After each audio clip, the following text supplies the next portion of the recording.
Galera do fundão.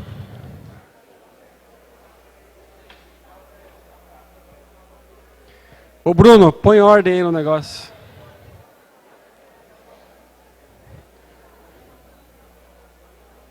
Pior que eu conheço todo mundo, cara. Eu consigo puxar a orelha chamando pelo nome, olha lá.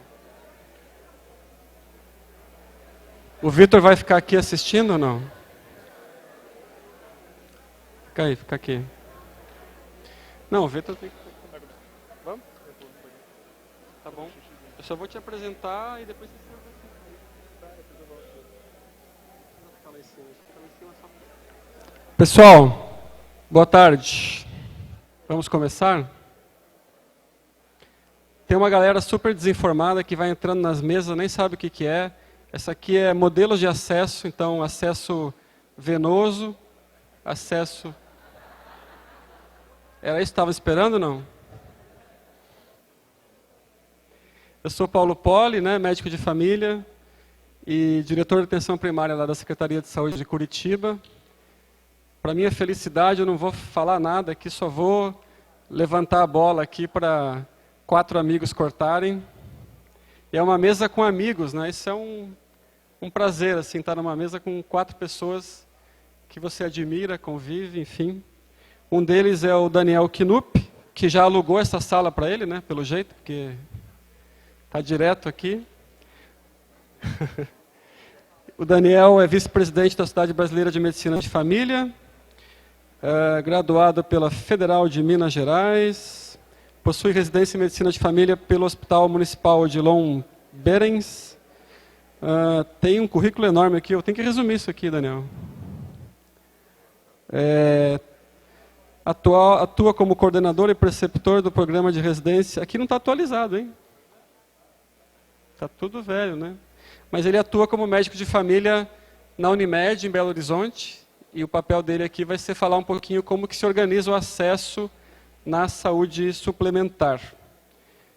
Mais importante que tudo isso é que o Daniel Knupp é um dos maiores dos médicos de família, é o que mais pedala aqui entre nós. Só esse ano ele já fez 4.500 quilômetros de bicicleta, né? O outro convidado é o Luiz Felipe Fabi. Possui graduação em medicina pela USP, especialista em saúde da família, e vai falar para a gente sobre... O Felipe já é famoso, é o médico de família que tem, eu sempre falo, tem a melhor apresentação sobre organização do acesso e da agenda para atenção primária. Então, ele vai tentar fazer o esforço de fazer essa apresentação em 15 minutos, né? Geralmente toma bastante tempo. O Marcos Goldreich, que deu uma saidinha, mas falou que volta daqui a pouco. Ah, você voltou? Que rápido. Que é médico de família, fez residência em medicina de família no Grupo Hospitalar Conceição e desde 2011 trabalha na Clínica da Família Maria do Socorro, mais conhecida como Clínica da Rocinha, para mim, pelo menos. E vai contar a experiência da organização do acesso na comunidade da Rocinha. UPA da Família. E o Tiago Vidal, médico de família em Florianópolis, no Santinho. Fomos vizinhos muito tempo, eu trabalhei 6 anos nos ingleses, e vai apresentar para a gente a pesquisa que ele fez de mestrado. E ele me contou, ele está no doutorado agora, me contou que só vocês vão ter acesso a alguns dados já da pesquisa de doutorado, a Van Premier. Então, também, tanto mestrado quanto doutorado, ele estudou o tema do acesso. Então, a gente vai começar com o Fábio, e cada um deles vai ficar aqui, e no final nós vamos abrir para debate. Fábio, está contigo aí. Tudo bom, senhores? Deixa eu só pegar o pointer aqui. Esse aqui, ó, Luiz Felipe Fabi. E o pointer? Aqui, vamos lá. Pedir só um favor. Quem não assistiu ontem, levanta a mão para mim. Beleza, bastante gente. Então, vamos começar do começo. Bom, meu nome é Felipe, eu trabalhei 10 anos com uma população e mandei a minha longitudinalidade embora faz 3 meses, porque me chamaram para gestão. E o Poli diz que, né, você trabalha com a sua comunidade, depois chama para gestão, depois traz para gestão, depois sobe para um ponto de gestão, e a hora que você não está fazendo nada, eles te deixam, né? Mas espero que isso não aconteça. Então, meu objetivo é tentar falar um pouquinho sobre o acesso avançado e como fazer, e tentar entender onde que entra o acesso avançado na gestão da clínica. Minha história, eu sou formado há 14 anos, eu passei na residência de neurocirurgia, e a aeronáutica me chamou, me colocou para Manaus. Chegando em Manaus, o capitão virou para mim e falou: você vai ficar 3 meses em São Gabriel da Cachoeira. Aí eu fui para São Gabriel da Cachoeira, o capitão de São Gabriel da Cachoeira, que é lá na boca do cachorro, falou: ó, você vai ficar 3 meses no PEF. Você sabe o que é PEF? Não, pelotão de fronteira. Eu falei: o que eu vou fazer lá? É simples, Doc, você dá o sinal de aviso do barquinho que está vindo da Colômbia, se o barquinho não voltar, você metralha. Ah, beleza. Eu fiquei 3 meses em pelotão de fronteira, depois voltei para São Gabriel, depois voltei, fiquei 6 meses em Manaus. E depois que você volta de toda a experiência que você teve nessa região, você fala: não vou ser neurocirurgião. E aí acabei fazendo a residência de medicina de família e comunidade, que lá em cima no norte o vírus da atenção primária me contaminou. Então vamos lá. A gente tem, com certeza, situações como essa. Uma foto de uma unidade básica de saúde, cedida gentilmente pelo meu residente, onde a gente lê aqui: acabaram-se as vagas com os clínicos. E aí? Com certeza a gente já fechou a porta para muitos dos nossos pacientes, porque nós estávamos com a agenda lotada. Uma coisa que a gente esquece de pensar é que, assim, quando a gente fala para a unidade rural, o Targa, por exemplo, quando eu vejo falar sobre os dados que falam sobre pressão assistencial, frequentação, o Targa fala assim: ó, o cara pega um cavalo, demora 3 horas para chegar no consultório. Eu não posso. Eu não sei que horas ele vai chegar. Se ele vai chegar às 9, se ele vai chegar às 10, se ele vai chegar depois. O Henrique está aqui, é a mesma coisa. O Fred está aqui também, que trabalha lá em Alter do Chão, lá no encontro das águas do rio Amazonas com o rio Tapajós. E aí você vai mandar o cara de volta para casa porque não tem vaga, não faz sentido para o pessoal que trabalha no rural isso. Então, teoricamente, o pessoal do rural já faz acesso. Faz mais sentido para nós que trabalhamos no urbano, falar: o cara chega, fala assim: não volta para casa porque eu não tenho espaço na minha agenda para te atender. Então, o objetivo da aula é justamente a gente evitar que isso aconteça, né? Aqui a gente tem um gráfico em São Paulo. AMA para São Paulo significa UPA para o resto dos países. A diferença só é que o PSDB cunhou esse termo e o PT cunhou o termo UPA. É a única diferença. Atendimento médico ambulatorial. A gente houve um crescimento dos atendimentos na UPA e uma redução dos atendimentos das UBSs. Aqui, em 2007, a gente tinha 750 equipes. Aqui, em 2013, a gente tinha 1.200 equipes. Aumentou o número de equipes e o atendimento da UPA sobe. O que dá para mostrar para a gente é que a UPA está fazendo o trabalho que nós deveríamos fazer. E quando alguém contrata a gente, o recurso mais precioso que a gente pode oferecer, quando alguém compra, eles não compram a nossa expertise. Quando a OS te contrata, quando a prefeitura te contrata, ela te paga não pela sua expertise, ela te paga por uma coisa que muita gente não sabe, que é o seu tempo. Então você precisa aprender a gerenciar esse tempo, porque se você não gerenciar esse tempo do jeito correto, seu paciente vai ficar sem atendimento. Espero que a gente esteja cansado de ouvir disso, mas a gente tem sempre que falar disso. E toda vez que você for fazer uma aula para os seus residentes, ou que você for montar uma aula, eu sempre sugiro que a gente tenha esse slide como principal, porque não existe segredo da gente fazer atenção primária à saúde. Não existe segredo nenhum, é só você oferecer os 4 atributos. O problema é que é super difícil a gente conseguir oferecer esses 4 atributos.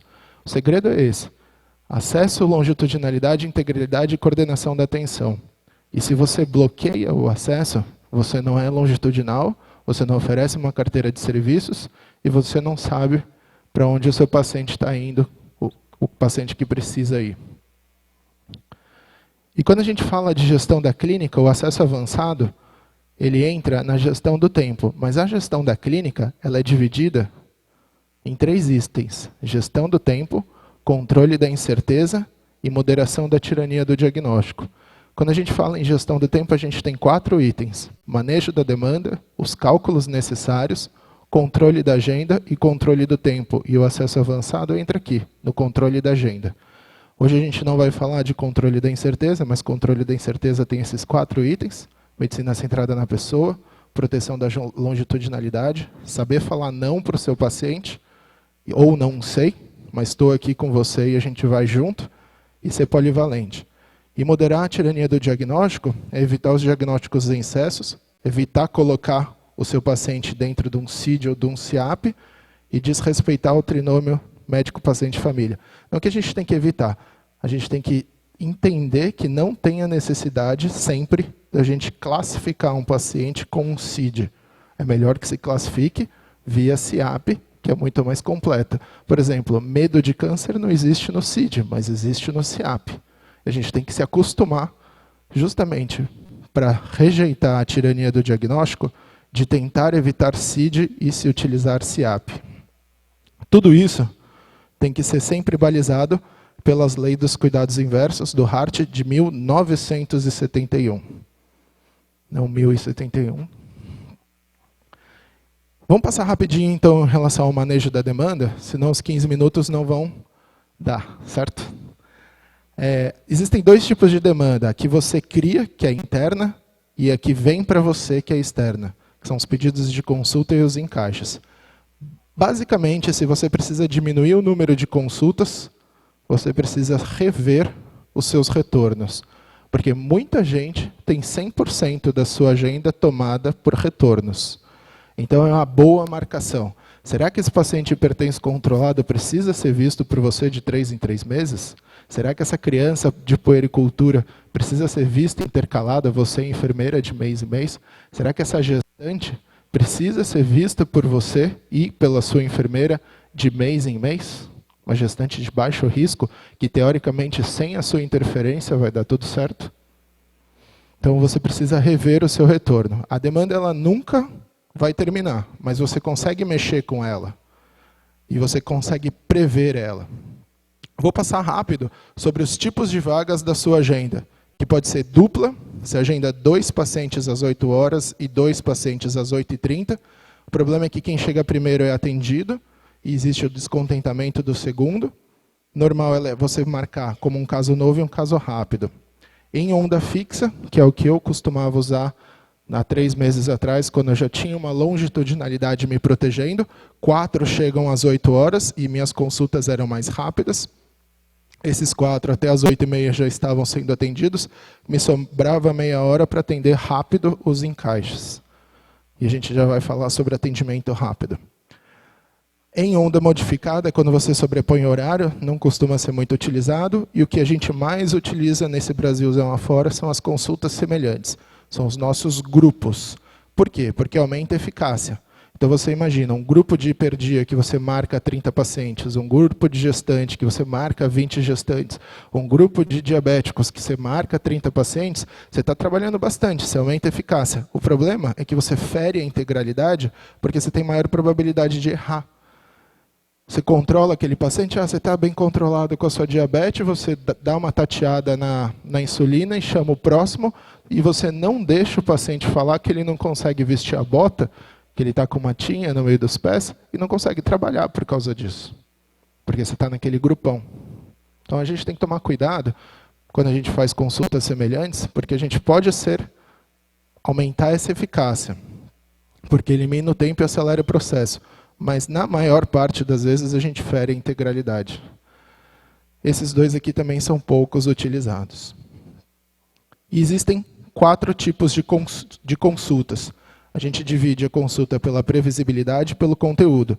Consultas previsíveis e imprevisíveis e conteúdo clínico ou administrativo.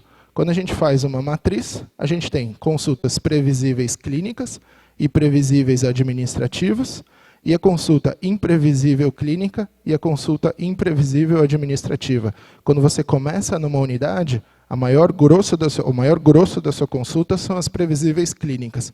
Quando você tem uma longitudinalidade de mais de 3 anos, o grosso do seu consultório são as consultas previsíveis administrativas. Então, aqui, você pode ficar meia hora com o seu paciente, porque é o primeiro paciente, ou um retorno de uma boa marcação que você quer estudar o caso. Aqui, você não pode gastar meia hora. Se você gastar meia hora para esse paciente aqui, você está comendo tempo de outro paciente.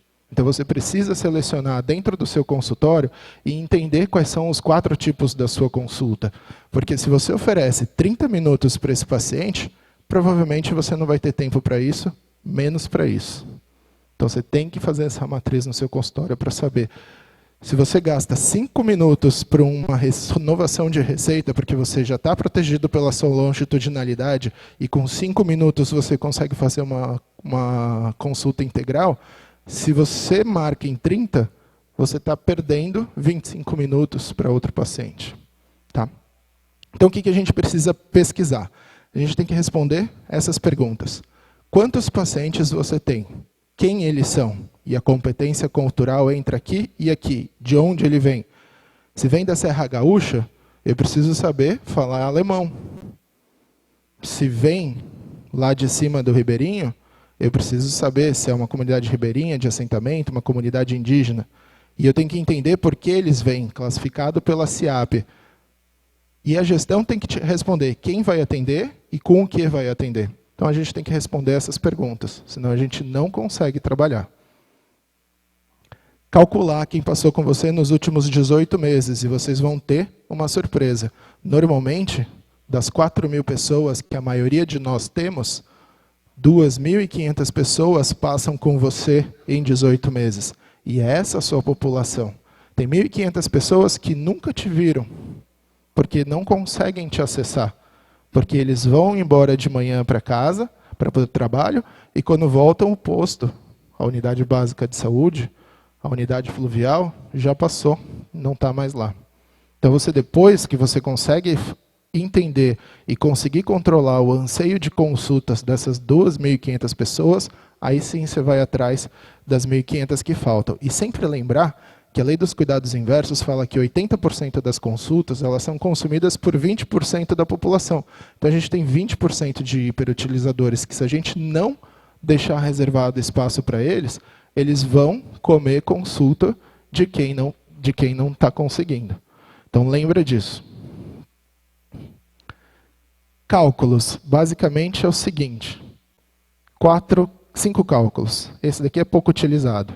Intensidade de uso é a consulta por habitante. Se você faz 4.000 consultas e tem 4.000 pessoas na sua área, você oferece uma consulta por habitante, que é diferente da intensidade de uso repetido, ou frequentação, ou taxa de consulta, que é a consulta por paciente, que no nosso caso, o exemplo anterior, seria 4.000 consultas dividida por 2.500, que é realmente quem passa com você nos últimos 18 meses. A extensão de uso é exatamente o paciente que fica largado, que é 2.500 dividido por 4.000, para você saber quem utiliza você e quem não utiliza, para você, um momento da sua vida ir atrás deles. E a pressão assistencial, que basicamente é quantos pacientes você atende por dia. Se você atendeu 4.000 consultas e trabalhou 200 dias, você divide 4.000 por 200, você tem a sua pressão assistencial. A rotação seria uma fórmula para calcular quantos pacientes novos passam para você, para saber se você está atendendo exatamente esse coeficiente de habitantes que não passam com você. Quando a gente faz uma matriz entre frequentação e pressão assistencial, a gente encontra 4 situações. Imagina esse daqui, alta frequentação e alta pressão assistencial. Eu atendo 40 pacientes por dia e ofereço para esses pacientes 3 ou 4 encontros. É uma zona urbana com grande população adstrita. Vamos passar para o de baixo. Situação C. Eu atendo pouco, 17, 18 pacientes por dia, mas ele tem bastante encontros comigo durante o ano. 4, 5, 6 encontros. Normalmente uma zona rural com uma população adstrita baixa. Na situação B, eu atendo bastante, 40, que é um dos piores casos. 40 pacientes por dia, só que eu ofereço um encontro para ele durante o ano. Normalmente a gente tem uma unidade que está no limite ou com dificuldade de acesso. E São Paulo tem poucas unidades aqui e bastante unidades aqui. E a situação D, que seria você atender pouco, 17 pacientes por dia, e mesmo assim oferecer poucos encontros para essa população. Normalmente a gente tem uma classe média comportada que não vai atrás de você por causa da saúde suplementar, uma unidade muito longe, e em algumas zonas rurais a gente pode ter a situação D, ou uma equipe muito ruim. E agora a gente fala sobre o acesso avançado e já termina. O acesso avançado, existem 3 tipos de acesso, mas antes disso a gente tem que perguntar por que a gestão determina um tempo máximo, uma quantidade máxima, um número de consultas e uma distribuição de programas, se cada médico tem o seu estilo, se cada paciente tem sua particularidade. Então é você que precisa fazer isso. Você precisa saber qual é o seu estilo. Eu demoro para atender ou eu atendo rápido? Eu consigo chegar rápido à raiz do problema ou eu tenho que ficar circulando, examinando e conversando? E você tem que saber qual é o seu estilo para saber se esse modelo é factível para você. E você tem que saber a particularidade de cada paciente. Normalmente, o que tem que ser feito? Garantir sempre o acesso, usar a sua agenda de um jeito racional, e a supervisão ela não tem que montar isso para você. A supervisão ela tem que ter um foco no compromisso que você assume com a sua população. E aí sim ela faz a supervisão para saber se a sua população está bem assistida ou não. Rapidamente, o acesso, como o primeiro atributo, é uma condição necessária, porque 40% das consultas no pronto-socorro acontecem pela falta de uma consulta na atenção primária. E a gente ouve a UPA, quem trabalha em UPA, reclamar: meu, esse cara não devia estar aqui, esse cara devia estar na unidade básica de saúde. Por quê? Porque a gente não está oferecendo o nosso acesso. Então, quando eu tinha, no começo, quando eu atingi um acesso bem interessante na unidade, eu atravessava a rua, ia buscar os meus pacientes no AMA, que é a nossa UPA, falava: ó, tá sobrando vaga lá, você não precisa ficar esperando 4 horas aqui, vem para mim. Eu ia lá, fiz isso durante 1 mês e caçava meus pacientes lá, e ninguém gostava disso, mas o paciente é meu. Teoricamente, eu fiquei com eles durante 10 anos. E a maioria dos pacientes, que é a condição necessária para a longitudinalidade, metade dos pacientes que não são vistos por você voltam, e a gente está no congresso aqui. Se você deixou alguém tomando conta dos seus pacientes, pode ter certeza que semana que vem, quando você voltar no consultório, metade vai voltar para saber, confirmar se a conduta do seu colega foi bem realizada ou não. Eles têm a confiança em você. Isso é legal porque mostra como a gente trabalha, mostra a qualidade do nosso trabalho, e eles vêm corroborar o diagnóstico. Vocês já ouviram que a restrição do acesso gera inúmeros termos: demanda espontânea, acesso avançado, demanda imediata, consulta do dia, acolhimento, escuta qualificada, nada mais são do que acesso. Então não adianta a gente criar novos termos, porque acesso é acesso.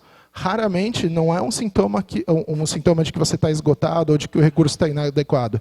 Normalmente a restrição ela acontece porque existe um desequilíbrio entre a quantidade de vagas que você oferece e a quantidade de gente que te procura diariamente. Fato. Tá? 3 tipos: tradicional, onde estão a maioria, de encaixe, termo em inglês carved out, ou avançado ou aberto. O tradicional, o lema dele é fazer o trabalho do último mês hoje.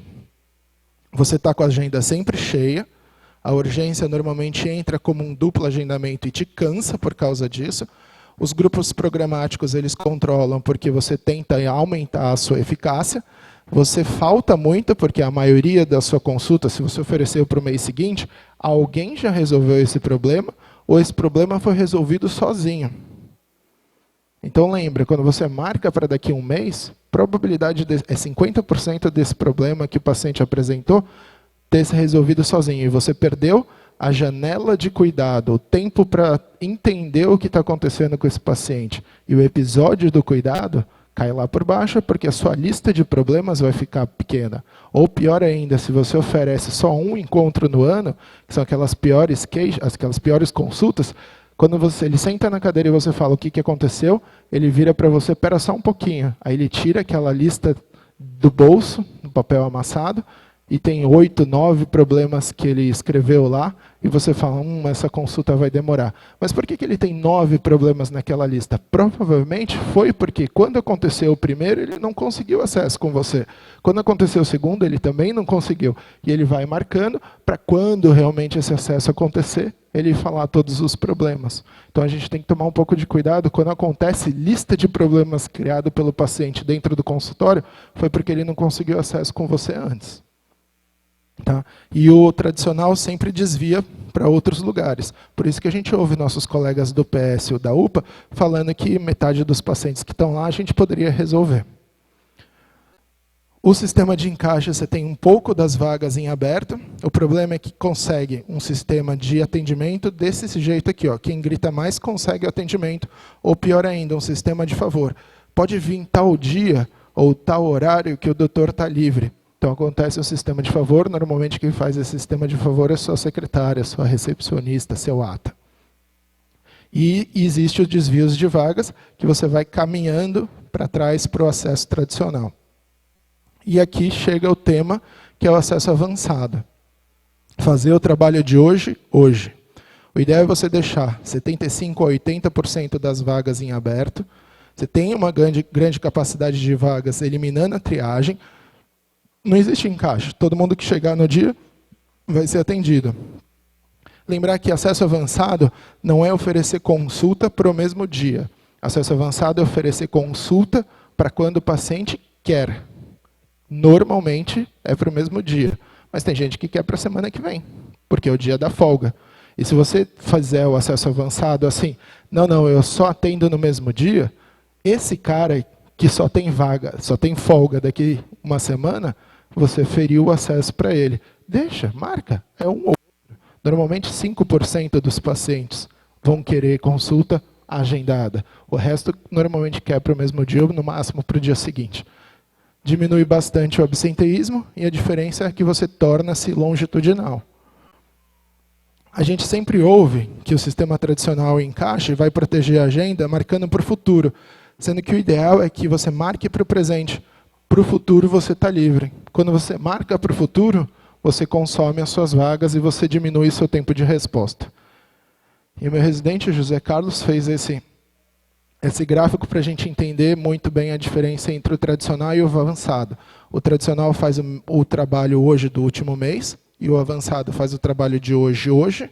A agenda está sempre cheia no tradicional, e aqui ela está sempre aberta. Normalmente os grupos programáticos tentam controlar aqui, e aqui vem quem quer. O Marcos até fala que adora brincar de MacGyver, a gente nunca sabe quem é o próximo paciente. Se é gestante, se é criança, se é uma unha que encravou, não sabe. É legal brincar disso. Se você acostumar, começa a ficar mais interessante a sua clínica. Aqui tem alta taxa de absenteísmo, aqui tem uma baixa taxa. Não existe encaixe aqui, porque todo mundo tem um acesso.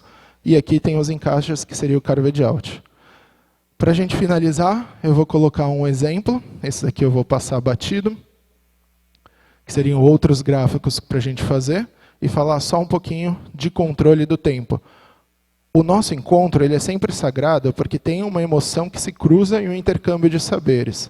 Eu queria que vocês entendessem que não existe evidência de benefício, de aumento na qualidade da consulta com o incremento do tempo. Então, você oferecer 30 minutos, 1 hora para o seu paciente, vai sanar a sua vontade de atender bem esse paciente, mas não significa que ele está tendo melhorias de qualidade na atenção primária. Muito pelo contrário. Quem melhora a atenção primária é consulta rápida. Consulta rápida, protegida pela sua longitudinalidade. Tá? Pensem na ambiência. você atender longe do paciente, numa cadeira mais elevada, vestido de terno e gravata, pode causar um distanciamento. Se você assentar de lado, talvez favoreça. Seja sempre cordial e pronto. Chamar o próximo do seu consultório e berrar próximo é complicado, mas o ideal seria você chamar na porta, ver o que é uma senhora de cadeira de rodas, pega a cadeira de rodas, põe dentro do consultório. Isso as pessoas prestam atenção. Eu acho que a gente não devia estar falando isso aqui, porque todo mundo teoricamente deve fazer isso, mas os nossos colegas que ficaram lá gritam próximo. Então a gente tem que entender a ser cordial. E os pacientes poliqueixosos, Belize está aqui. Belize mandou uma pergunta na lista sobre o paciente poliqueixosa. Ai, não se preocupa não, que esse próximo paciente só reclama. Ele só reclama porque ninguém deu para ele a oportunidade de ser ouvido. Então pensa que paciente poliqueixoso normalmente tem dificuldade de acesso. Se você oferece 30 minutos anuais para o seu paciente, o que é melhor oferecer para ele?